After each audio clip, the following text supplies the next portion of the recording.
spy. Brollies fly through a magic sky. Is it real? Are they dreams? Nothing appears to be what it seems. Then far away I can hear a voice in the weatherhouse call out a name. Mr. Brolly, it's time for the rain.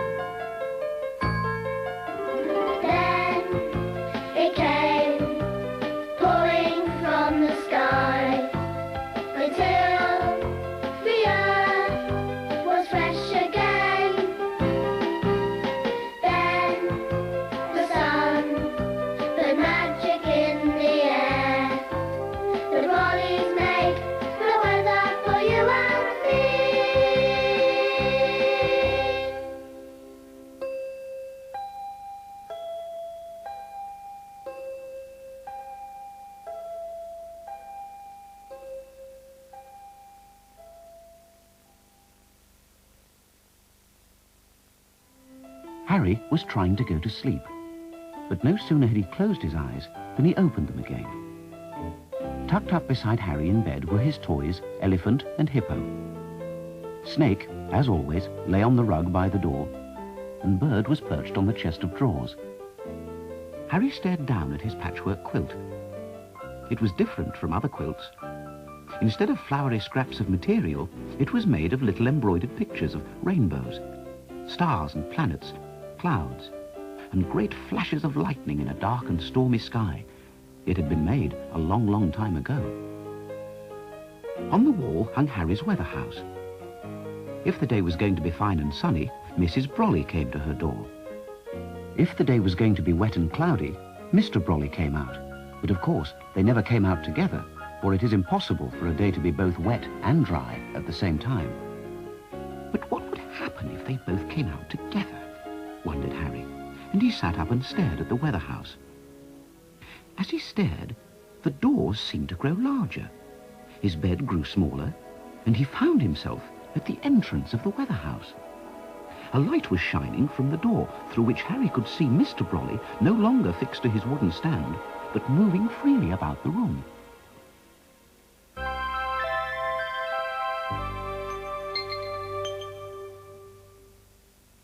When Harry entered the weatherhouse, he found Mr. and Mrs. Brolly fast asleep in their chairs by the warm stove. The weatherhouse was so quiet. Harry could hear the old clock on the wall ticking, mingling with the faint sound of the wind blowing round the house and the gentle snores from the Brollys. Harry could also make out another sound of tinkling glass or the chiming of small bells, and this sound became stronger as it went right round the weatherhouse. He whirled about as he thought he saw a shadow pass the window. Harry looked out of the window. The garden looked grey and bare and very cold. Then the bag by the side of Mrs. Brolly's chair began to move, and a muffled little voice inside said, "Blippy, blop." It was the little thundercloud, wide awake and ready for a good storm. It rose into the air and rained down onto Harry's head. Harry began to chase the little cloud round the room. Then he slipped and landed in a puddle made by the little thundercloud. As Harry sat there, he heard a voice from the garden softly calling, "Harry, oh, Harry." "Who's there?" answered Harry, looking towards the door. As he spoke, a large card came beneath the door. On the card were printed these words, "Jack Frost, come and see the sparkle, see the fun." It sounded wonderful. But the card, when Harry picked it up, was as cold as ice, and he almost dropped it. "Mr. Brolly," he called out, "we're going outside to see the sparkle and the fun. Won't you come too?" But Mr. Brolly merely snored all the louder, and Mrs. Brolly murmured something in her sleep Harry couldn't quite catch. When Harry and the little cloud went out into the garden, it was still very cold and bleak. Wilkins stood in his pot by the door, and he had covered his petals with his leaves. Harry's little bird sat on a branch of a tree with her head hidden under her wing. There was no sparkle or fun anywhere.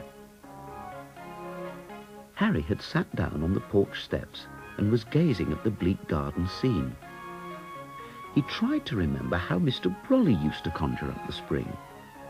"Close your eyes, my boy," he had said, "and think of happiness and sunshine."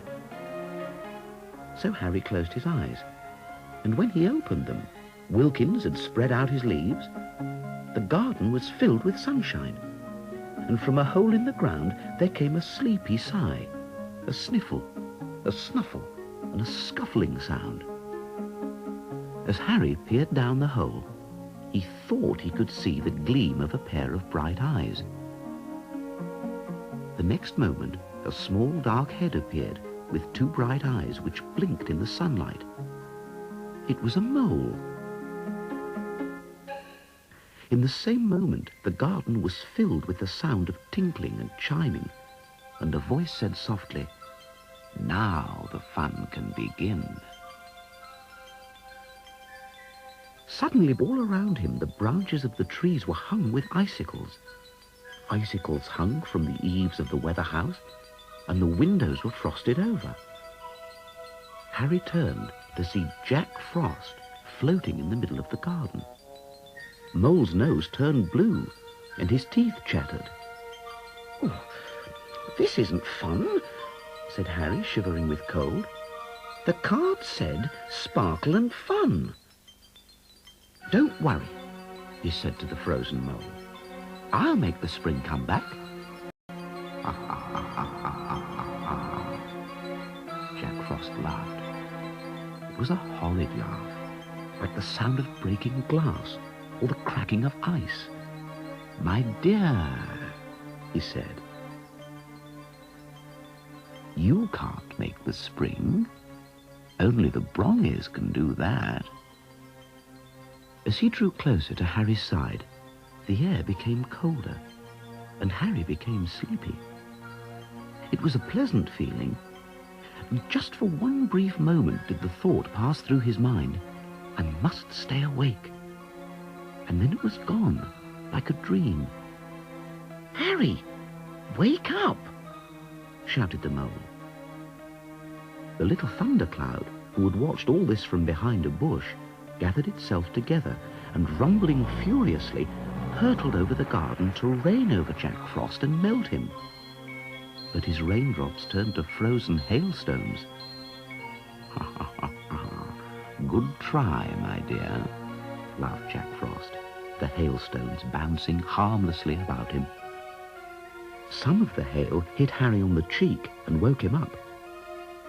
Harry and the little cloud made towards the weatherhouse. "Mr. Brolly! Mr. Brolly! Lolly! Lolly!" Mr. Brolly appeared by Harry's side. "What is it, my boy?" he said. But before he could say anything more, Jack Frost touched him with an icy finger, and Mr. Brolly began to freeze. Mrs. Brolly suddenly appeared beside him. "Brolly! Oh, Brolly, what's happening to you?" She threw her arms around him and held him tightly to warm him up. But then she too began to freeze. Soon they became two figures made of ice, and there would be no more weatherhouse and no more magic. Harry began to cry. "This isn't fun. It isn't fun at all." "But here is the sparkle, my dear," said Jack Frost, and there appeared between his finger and thumb a great diamond. "Come, Harry," said Jack Frost, holding out the jewel. "Take it. I made it specially for you." As Harry gazed at the jewel, it seemed to draw him to itself. It was so very beautiful. Harry reached up to take the jewel, hypnotized by its brightness. The sharp edges of the jewel felt icy cold. "Take it, Harry," urged the soft voice of Jack Frost. Harry felt his head swimming, and the sleepy feeling coming over him again. But as Harry's hands closed over the jewel, Bird, seeing the danger, flew down from the tree and dashed the stone from Harry's hand. Down to the hard frozen earth it fell, where it shattered into 1,000 pieces. The spell was broken. Jack Frost hissed with anger and seemed to grow larger. Harry turned and ran into a part of the garden that had been unknown to him. For a moment, Harry stopped and glanced behind him. The path was empty, and he wondered what had happened to the little cloud. Then on he ran until he reached the edge of a lake. Moored to a jetty was Mr. Brolly's paddle-wheel boat. Harry started up the engine and began to steer the boat out onto the safety of the lake. He could feel the boat slowing down and saw that the water was beginning to freeze over. Jack Frost's laughter echoed across the lake as the boat froze solid in the ice. Harry watched Jack Frost begin to glide towards him over the frozen lake. There was nothing to be done.